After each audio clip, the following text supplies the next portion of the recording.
एक बात इमरान मैं एक बात अर्ज करना चाहूँगा कि इससे पहले भी खाके तैयबा ट्रस्ट के मुशायरे में इमरान को लाने का सेहरा जनाब वक़ार के सह जाता है, और तालियां वक़ार साहब के लिए, क्योंकि वक़ार साहब ने पिछले साल भी इमरान को जहमत दी थी, इस साल भी इमरान को जहमत दी है।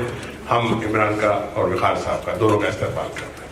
मैं खुद बहुत शुक्रिया अदा करता हूँ वक़ार भाई का, क्योंकि हैदराबाद पहली बार बुलाने की क्रेडिट उनको जाती है। 2 साल पहले पहली बार खाके तैयबा के इसी मुशायरे में उन्होंने बुलाया था, फिर जगतियाल भी बुलाया, फिर जद्दा भी बुलाया, तो उनका बहुत शुक्रिया। उन्होंने आवाज़ दी और बहुत खूबसूरत मुशायरा है। हर रात किसी न किसी शहर में हंगामे, हज़ारों की भीड़। मैं खुद भी तरस जाता हूँ इस तरह के सुकून के मुशायरों के लिए। आज आकर के मुझे भी अच्छा लगा कि सब बड़ों को सुनने का मौका मिला, तो इस बात के लिए ख़ास तौर से उनका शुक्रिया।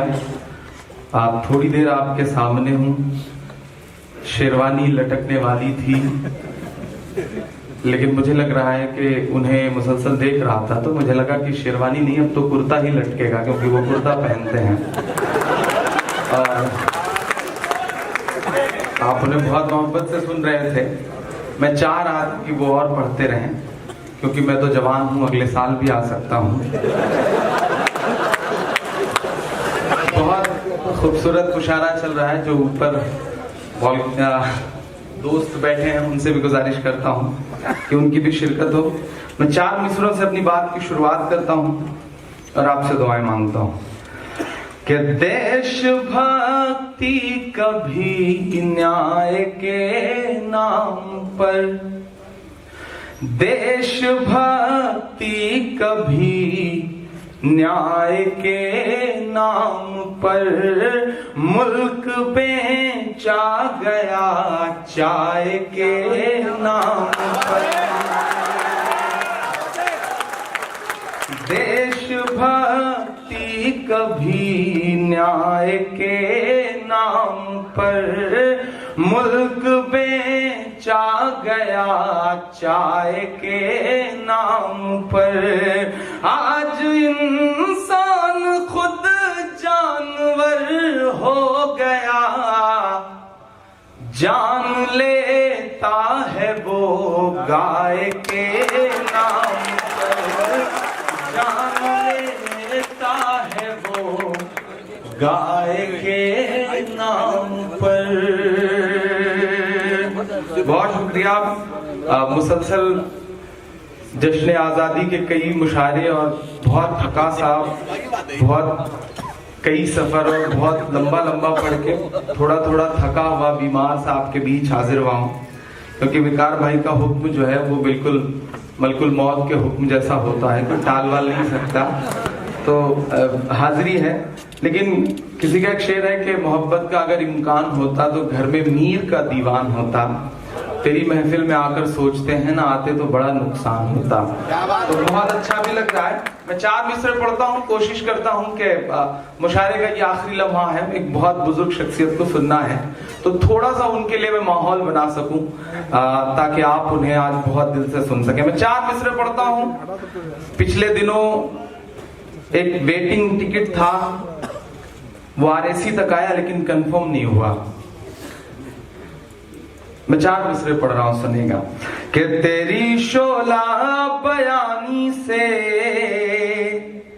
ज्यादा कौन समझेगा, लहू का रंग पानी से ज्यादा कौन समझेगा, लहू का रंग पानी से ज्यादा कौन समझेगा।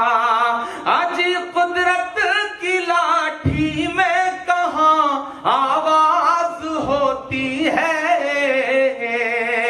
ये बातें आडवाणी से ज्यादा कौन समझेगा, ये बातें आडवाणी से ज्यादा कौन समझेगा। पीछे के लोग दाद दे रहे हैं, अगली सफों में जो कुछ लोग बैठे हैं, बड़े लोग हैं, खुद बहुत कम काम करते हैं, नौकर रखे हुए होते हैं वो लोग। मेरा ख्याल है ताली वाली बजाने के लिए, दाद वाद देने के लिए भी हो सकता है ऐसा ही कोई सिलसिला रहा हो। मैं गुजारिश कर रहा हूँ कि थोड़ा सा आप और बेदार होंगे। अच्छा, ये हैदराबाद भी बड़ा अनूठा शहर है साहब, बहुत अच्छा पढ़ रहे थे। टिपिकल भाई, शैतान पर इतनी अच्छी नज्म सुनाई उन्होंने। मैंने पहली बार शैतान से शैतान पर इतनी अच्छी नज्म सुनी, कमाल की नज्म उन्होंने सुनाई। और हैदराबाद का अपना तेवर है असलम भाई। वो हैदराबाद के एक साहब थे, उनकी लड़ाई हो गई बीवी से, तो एक दोस्त ने 3-4 दिन बाद उनसे पूछा कि क्या बात सुलह हुई? बोले बिल्कुल हो गई, घुटने के बल चल के आई मेरे पास। बोले घुटने के बल चल के आई? वो कैसे? बोले पलंग के नीचे छुपा था, घुटने के बल चल के आई, बोली बाहर आ जाओ मारूंगी नहीं। तो इस शहर का अपना तेवर है, बहुत सलीके से अपनी बात कहने का हुनर जानता है ये शहर। मैं 4 मिसरे और पढ़ता हूँ, थोड़ी सी आपकी और शिरकत हो तो शायद मैं वो सब सुना सकूं जिसके लिए या तो बहुत बदनाम हूं या बहुत मशहूर हूं। 4 मिसरे पढ़ता हूं साहब।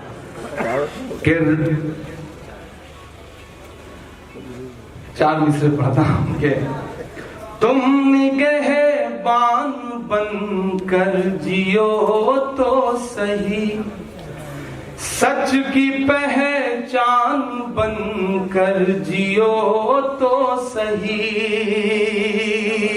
सोशल मीडिया से लेकर के मीडिया के जरिए कितना भी ट्रोल करने की कोशिशें की जाएं, लेकिन मैं 16 अगस्त की रात यहां खड़ा होकर के यह बात कह रहा हूं कि हम कभी सलीम बनकर तो कभी डॉक्टर कफील बनकर दुनिया को एक संदेशा देते हैं।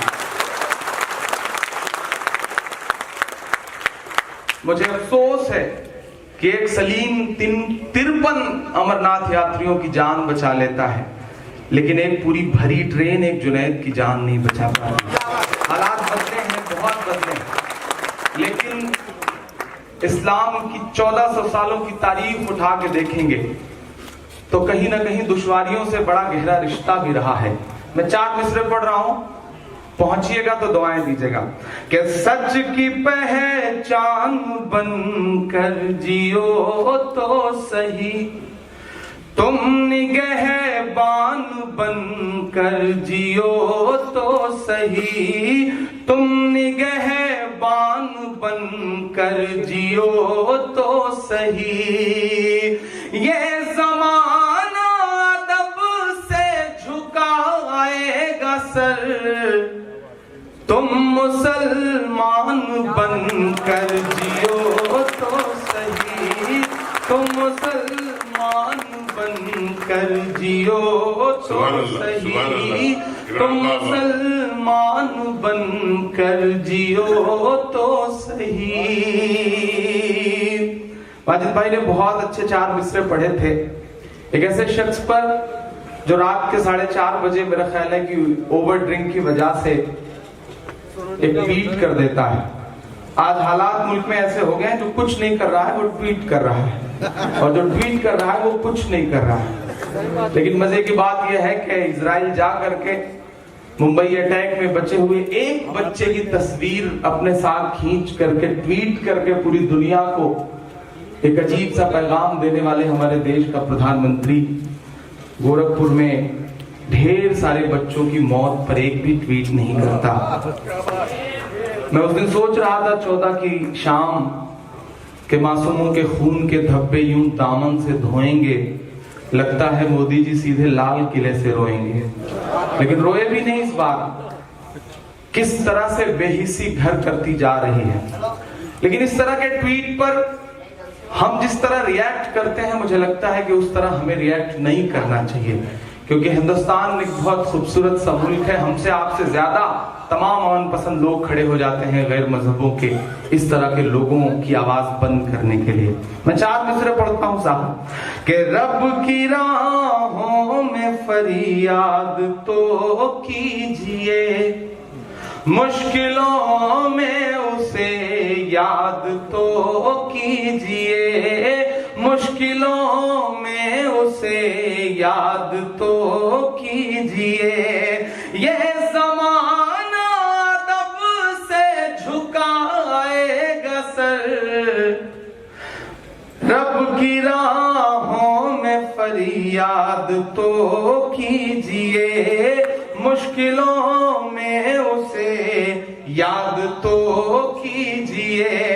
किस में दम है अज़ां बंद करवाए फिर, मस्जिदें पहले आबाद तो कीजिए, मस्जिदें पहले आबाद तो कीजिए। रब की राहों में फरियाद तो कीजिए। बड़ी मुबारकबाद देता हूं आपके खास बात के लिए। पिछले 3 साल हमारे लिए भले ही सियासी तौर पे थोड़े से खराब हो, लेकिन आजादी के बाद एक बहुत बड़ा आंकड़ा खुशियों का हमारे पास आया है।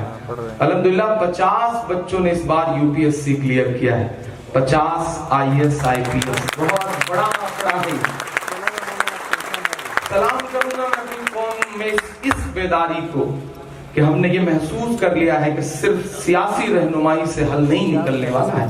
मौलाना आजाद से लेकर के आज तक हमारे पास सियासी रहनुमाई रही है, लेकिन मसाइल कम नहीं हुए, तो कहीं ना कहीं उसकी वजह तालीम से हमारा जो एक कटाव था वो है। तो हमें जुड़ना पड़ेगा और हमें ब्यूरोक्रेसी का हिस्सा बनना पड़ेगा। मैं 4 मिसरे पढ़ता हूं जो मेरा मिशन है, जो मेरी जिम्मेदारी है, जिसे मैंने मुशायरे के प्लेटफॉर्म से कोशिश करी कि मैं आगे बढ़ाऊं। कि इस तरह हौसले आजमाया करो, इस तरह हौसले आजमाया करो, मुश्किलें देख कर मुस्कुराया करो, मुश्किलें देख कर मुस्कुराया करो। 2 निवाले भले कम ही खाया करो, अपने बच्चों को लेकिन पढ़ाया करो, अपने बच्चों को लेकिन पढ़ाया करो। एक अच्छी कोशिश है खाके तैयबा ट्रस्ट की। मेरी दिन में मुलाकात हुई थी बाबर से, अच्छा लगा कि जो यूथ विंग है वो खास तौर से बहुत अच्छा काम कर रही है। सलाम है आप सारे लोगों को। और ये जो बेदारी आई है, इंशाल्लाह आने वाले 5-7 साल में आप इसका रिजल्ट बहुत खूबसूरत देखेंगे। मैं एक छोटी सी नज्म आपको सुनाना चाहता हूँ, लेकिन आप बहुत संजीदा से हो गए हैं, तो पहले 4 मिसरे पढ़ता हूँ। हमारे देश में एक बाबा है, बहुत समझदार लोग हैं आप। बाबा को सब पहचानते हैं, असलम भाई कह रहे हैं। दुनिया की हर बीमारी के इलाज का दावा करते हैं वो, लेकिन आज तक जो है वो अपनी फड़कती हुई आंख नहीं सही कर पाया।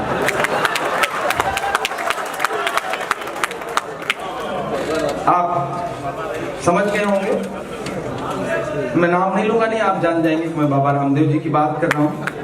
वो पिछले दिनों बाबा जी ने बताया कि नाखून रगड़ने से बाल बढ़ते हैं। तो मैं एक दिन एक बस में चढ़ा, तो मैंने देखा पूरी बस में जितनी सवारियां हैं सब नाखून रगड़ रही। एक आंटी जी किनारे मुंह छुपा के बैठी हैं, तो मैंने उनके पास गया, मैंने कहा आंटी सब तो नाखून रगड़ रहे हैं, आप क्यों नहीं कर रही हैं? आपको बाल नहीं बढ़वाने क्या? तो आंटी जी ने कहा मैंने ज्यादा रगड़ दिया था, मूंछें निकल आई हैं, इसलिए बैठी। पिछले दिनों उनका बयान आया साहब कि कानून ने हाथ बांध रखे हैं, वरना जय न बोलने वालों की गर्दनें काट दी जाती। आपके सांसद साहब ने ये बात कही थी एक जलसे में, उसके बाद उनका बयान आया। तो मुझे लगा कि मुझे एक बहुत मासूम सा सवाल उनके पास छोड़ना चाहिए। मैं पढ़ता हूं 4 मिसरे, उनका बयान आपकी आंखों में है और मेरे 4 मिसरे सुनिएगा। कि जो नफरत के सबब उठी थी वो ललकार किसकी थी, हमारे खून को प्यासी थी वो तलवार किसकी थी। उनका जवाब जो है वो आपके शहर से जुड़ा हुआ है।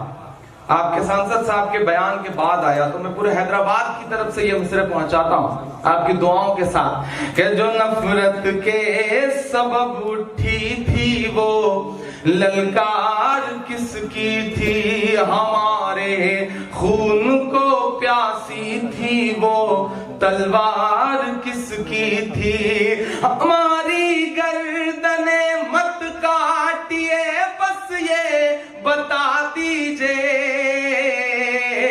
जिसे तुम पहन कर भागे थे वो सलवार किसकी थी, जिसे तुम पहन कर भागे थे वो सलवार किसकी थी।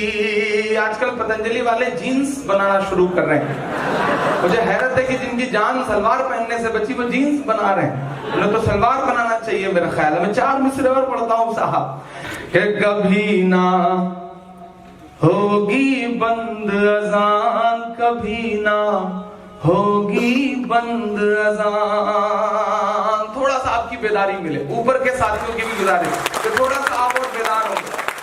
आपकी तालियां, आपकी दाद हमारे लिए वैसे ही है जैसे अमर सिंह के लिए जया प्रदा, तो थोड़ा सा ठीक ठाक ढंग से बजती रहेंगी तो मैं और हिम्मत कर पाऊंगा। मैं पढ़ता हूँ साहब कि कभी ना होगी बंद अजान, कभी ना होगी बंद अजान, आरती और अजान से मिलकर बने हैं हिंदुस्तान, कभी ना होगी बंद अजान, कभी ना होगी बंद अजान, होगी बंद अजान, कभी ना होगी बंद अजान, के लम्हे भर की अजान लगे है तुझको गुंडागर्दी, लम्हे भर की अजान लगे है तुझको गुंडागर्दी, हमने तेरे गाने घंटों झेले हैं बेदर्दी,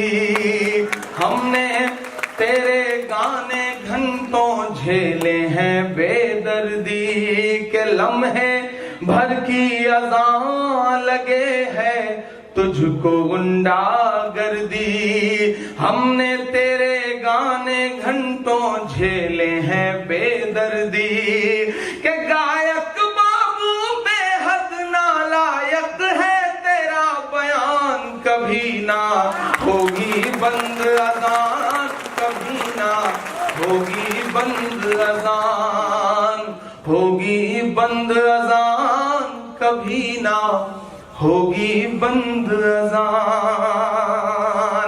मेरा ईमान, मेरा यकीन, मेरी दिल की धड़कनें जो कुछ कहती हैं मैं इन 2 मिसरों में पिरोता हूं और आपसे दुआएं मांगता हूं साहब कि जिस दिन इस दुनिया में अज़ां की सदा नहीं आएगी, यहां से वहां तक एक हाथ उठे अगले मिसरे पे, कि जिस दिन इस दुनिया में अज़ां की सदा नहीं आएगी, जिस दिन इस दुनिया में अज़ां की सदा नहीं आएगी, रात ही रह जाएगी उस दिन सुबह नहीं आएगी,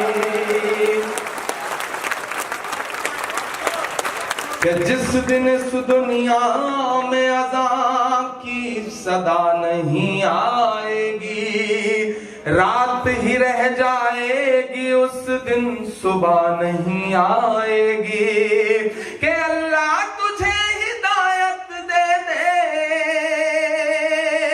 मेरी दुआ में आपकी आमीन शामिल हो, कि अल्लाह तुझे हिदायत दे दे, ले आए ईमान, कभी ना होगी बंद अज़ान, कभी ना होगी बंद अज़ान, होगी बंद अज़ान, कभी ना होगी बंद अज़ान। बहुत शुक्रिया, बहुत मोहब्बत है। आखिर में एक नज़्म पढ़ के आपसे, हाँ इंशाल्लाह वो भी सुना दूंगा, जो आप हुक्म करेंगे इंशाल्लाह वो सब सुना दूंगा, लेकिन पहले मेरे एहसास से जुड़ी एक नज़्म सुन लें जो इन दिनों हर मुशारे में एक दुआया उम्मीद के साथ पढ़ता हूँ वकार भाई का भी हुक्म था कि मैं ये नज्म सुनाऊं। मेरे बहुत प्यारे दोस्त बिलाल यहाँ बैठे हैं, उनका भी हुक्म था कि मैं ये नज्म सुनाऊं।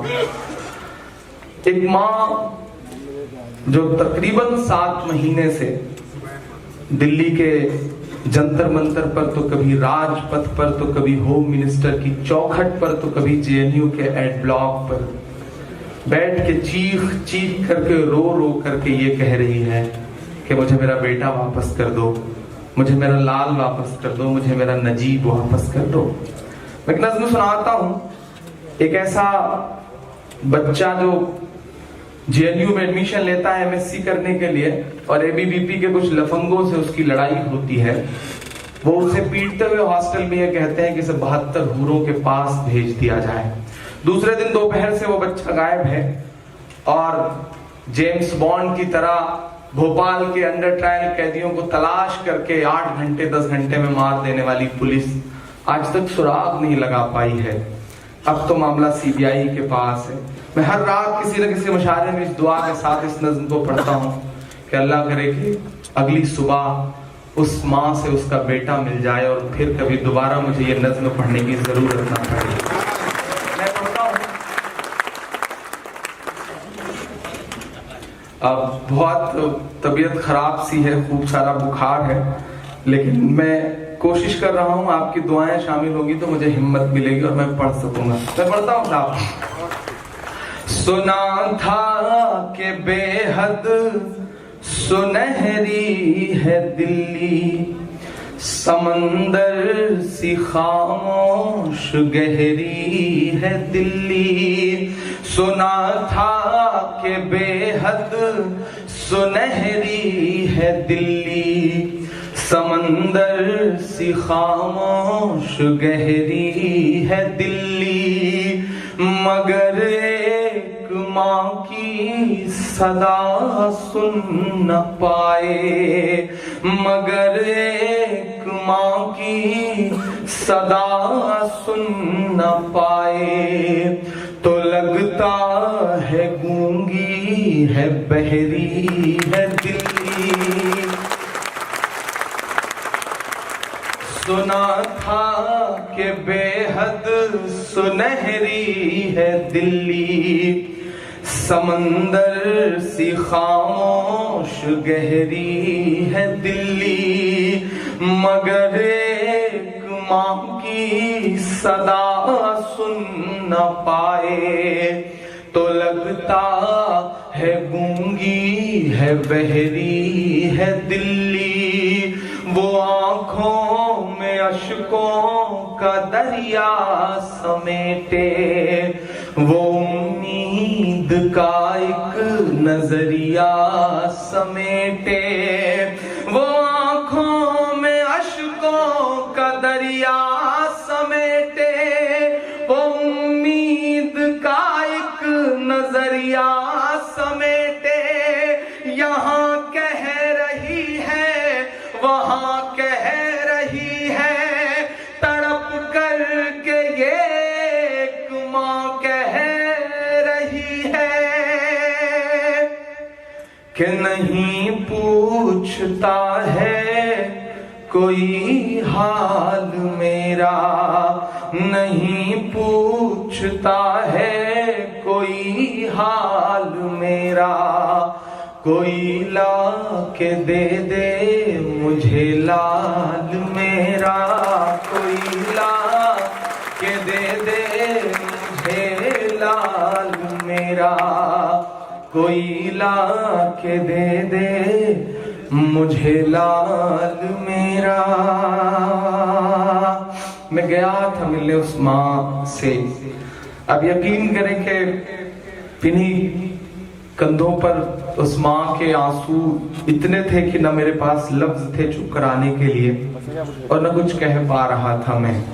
हमारे देश का प्रधानमंत्री लाल किले की प्राचीर पर खड़ा होकर के ये कहता है कि मुस्लिम बहनों को 3 तलाक के मुद्दे पे उनका हक दिलाएंगे। कभी कभी मेरा मन करता है कि मैं जाऊं 7 RCR के बाहर, वहां खड़ा होकर के चीख चीख करके उनसे कहूं कि आदरणीय नरेंद्र दामोदर मोदी साहब, अगर आप सच में मुस्लिम बहनों को उनका हक दिलाना चाहते हैं तो मान लीजिए नजीब की अम्मी को अपनी बहन, वापस ला दीजिए भांजे को, तब तो मैं जानूं कि आप सच में हक दिलाना चाहते, वरना ये लफाजियां रखिए अपने पास। हमें भी पता है कि आप कौन सा हक दिलाना चाहते हैं और क्या कर रहे हैं। मैं बंद पढ़ता हूं, उस माँ से आप भी मिलेंगे तो आपको लगेगा कि उस माँ की जगह अगर आपकी और हमारी माँ होती तो नजीब की जगह कोई इमरान होता, कोई अशोक होता, कोई राजेश होता, कोई बिलाल होता तो। लेकिन नहीं दिख रहे हैं किसी को उस माँ के आंसू, क्योंकि उस माँ के गायब बेटे का नाम नजीब है। मैं पढ़ता हूँ और दुआएं मांगता हूँ आपसे। सुना था कि बेहद सुनहरी है दिल्ली, समंदर सी खामोश गहरी है दिल्ली, मगर एक माँ की सदा सुन न पाए तो लगता है गूंगी है, बहरी है दिल्ली। वो आंखों में अश्कों का दरिया समेटे, वो उम्मीद का एक नजरिया समेटे। यहाँ कह रही है, वहाँ कह रही है, तड़प करके ये तुम कह रही है। नहीं पूछता है कोई हाल मेरा, कोई ला के दे दे मुझे लाल मेरा। उसे लेके वापस चली जाऊंगी मैं, पलट कर कभी फिर नहीं आऊंगी मैं। एक एक लफ्ज बलफ्ज उस माँ के आंसू शामिल हैं इस नज़्म में, कि उसे लेके वापस चली जाऊंगी मैं, पलट कर कभी फिर नहीं आऊंगी मैं। वही है बुढ़ापे का मेरे सहारा, वो बिछड़ा तो जिंदा ही मर जाऊंगी मैं। कि उसे लेके वापस चली जाऊंगी मैं, पलट कर कभी फिर नहीं आऊंगी मैं। वही है बुढ़ापे का मेरे सहारा, वो बिछड़ा तो जिंदा ही मर जाऊंगी मैं। वही है मेरी जिंदगी की कमाई, वही है मेरी जिंदगी की कमाई, वही तो है सदियों का आमाल मेरा। कोई ला के दे दे मुझे लाल मेरा, कोई ला के दे दे मुझे लाल मेरा, कोई ला के दे दे मुझे लाल मेरा। मैं आखिरी बंद पढ़ता हूं इस नज़्म का साहब। मेरा जितना गुस्सा इस देश के हुक्मरानों से है, उससे कहीं ज्यादा गुस्सा उनसे है जो अपने न्यूज रूम में बैठ करके कॉलर टाइट करके, टाई लगा करके, नाग और नागिन की खबरें दिखा दिखा करके चीख चीख कर कहते हैं ये है जर्नलिज्म। जो जमहूरियत के चौथे खंबे को अपने पसीने से, खून से सींचने का दावा करते हैं। यहाँ अबू आजाद साहब बहुत मशहूर जर्नलिस्ट हैं, बैठे हैं। मैं छोटे छोटे शहरों में रहने वाले उन तमाम ईमानदार जो पत्रकार हैं उन्हें सलाम करता हूँ, जो अपना खून पसीना बहा करके अपनी मोटरसाइकिल से, अपनी स्कूटर से जान मुश्किल में डाल करके खबरें तलाश करके दिल्ली भेजते हैं। तब अपने न्यूज रूम में बैठ करके तेजस्वी के खिलाफ डिबेट करता हुआ एंकर कहता है कि 500 करोड़ की संपत्ति बना ली, हालांकि 100 करोड़ से ज्यादा उसने खुद की बनाई होती है। ऐसे दौर में लगता है कि वो जो कर रहे हैं उसे पत्रकारिता या सहाफत तो नहीं कहा जा सकता। गुस्से में आया जाए तो दरअसल वो दलाली है, वो पत्रकारिता तो बिल्कुल नहीं।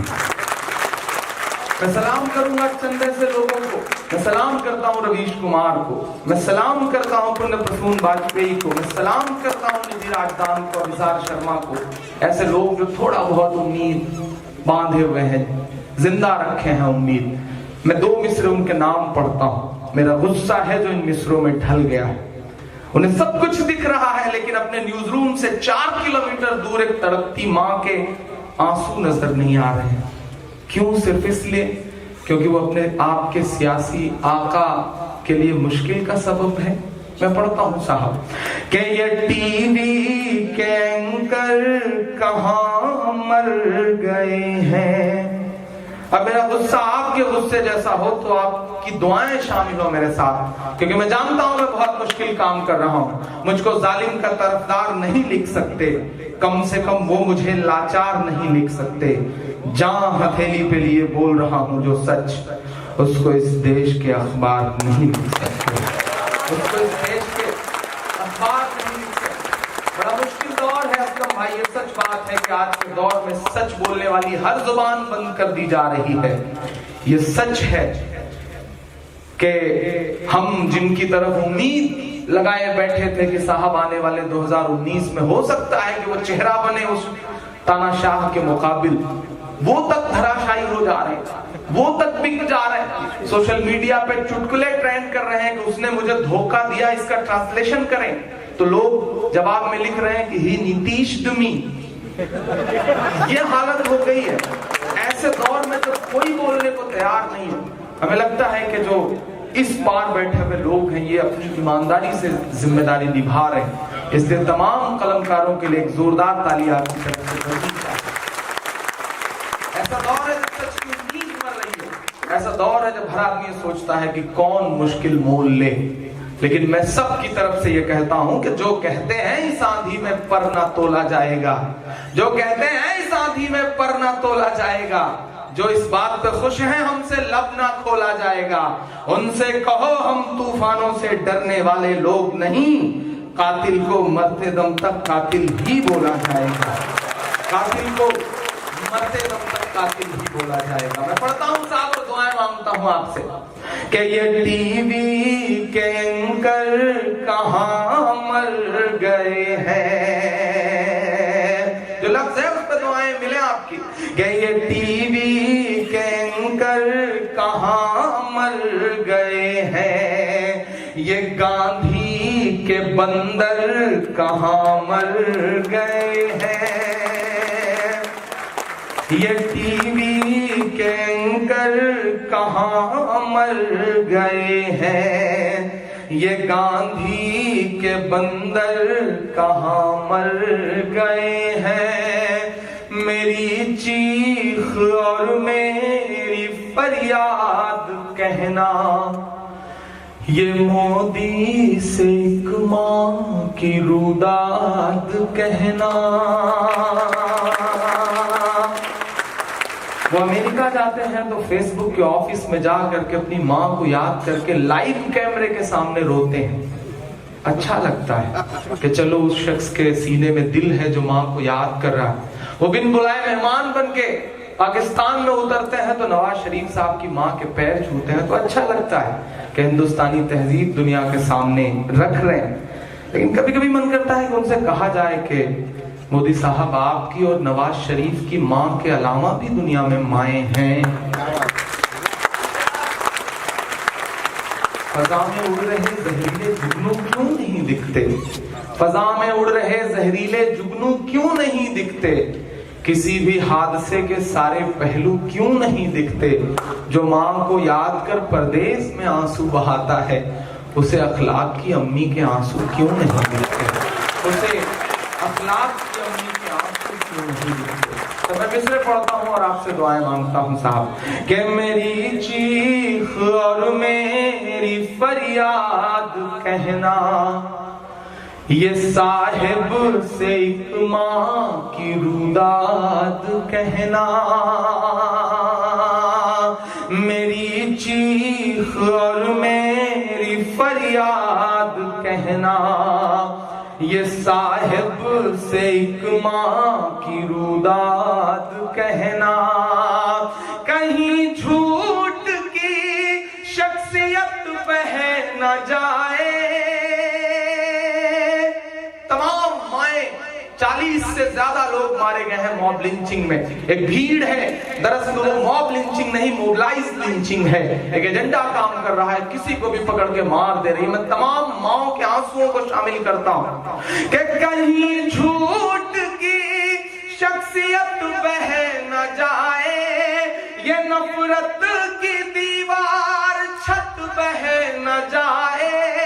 है एक माँ के अश्कों का सैलाब साहिब, कहीं आपकी सल्तनत बह न जाए।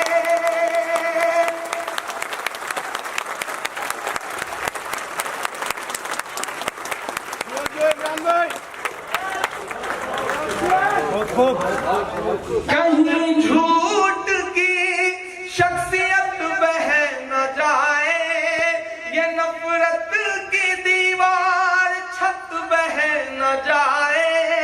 है एक माँ के अश्कों का सैलाब साहिब, कहीं आपकी सल्तनत बह न जाए। के उजड़ सा गया है गुलिस्तां वतन का।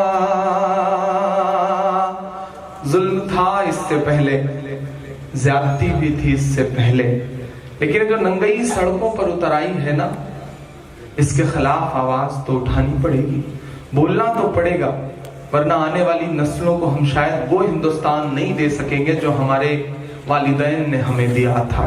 हमें बोलना तो पड़ेगा, लेकिन पूरी जिम्मेदारी से मैं शहर में खड़ा होकर के, शहर से उठी हुई आवाज पूरी दुनिया में जाती है। मैं पूरी जिम्मेदारी से ये बात कह रहा हूं कि ये मत समझिएगा कि नजीब के लिए सिर्फ इमरान आवाज उठा रहा है या इमरान रोते हुए नज्म पढ़ दे रहा है। दिल्ली के वसंत कुंज थाने के बाहर नजीब की तलाश के लिए जिन बच्चों ने सबसे ज्यादा लाठियां खाई हैं, वो सारे के सारे हिंदू भाई हैं। उनके लिए भी आपको दुआएं करनी चाहिए। ऐसे लोगों को पहचानिए, उन्हें ताकत दीजिए, उन्हें मजबूत करिए, क्योंकि जो नफरती चिंटू हैं वो यही चाहते हैं कि एक लाइन खिंच जाए और उनकी दुकान चलती रहे। वो जो लोग मदरसों में रिकॉर्डिंग का फरमान जारी कर रहे हैं, वो चाहते हैं कि राष्ट्रगान गाती हुई आपकी तस्वीरें दिखाई जाएं। मैं तो चीख चीख करके कह रहा हूं कि योगी आदित्यनाथ साहब, जो पैसा आप मदरसों पर रिकॉर्डिंग में खर्च कर रहे हैं, उस पैसे से मासूम बच्चों के लिए ऑक्सीजन दीजिए। हम खुद अपने आप रिकॉर्डिंग आपको दे देंगे, लेकिन जिनकी औलाद ना हो वो भला औलाद का दर्द क्या समझेंगे। मैं पढ़ता हूँ मिसरे और आपसे दुआएं मांगता हूँ कि उजड़ सा गया है गुलिस्तां वतन का, उजड़ सा गया है गुलिस्तां वतन का। नहीं तो ये भारत था खुशहाल मेरा, कोई ला के दे दे मुझे लाल मेरा, कोई ला के दे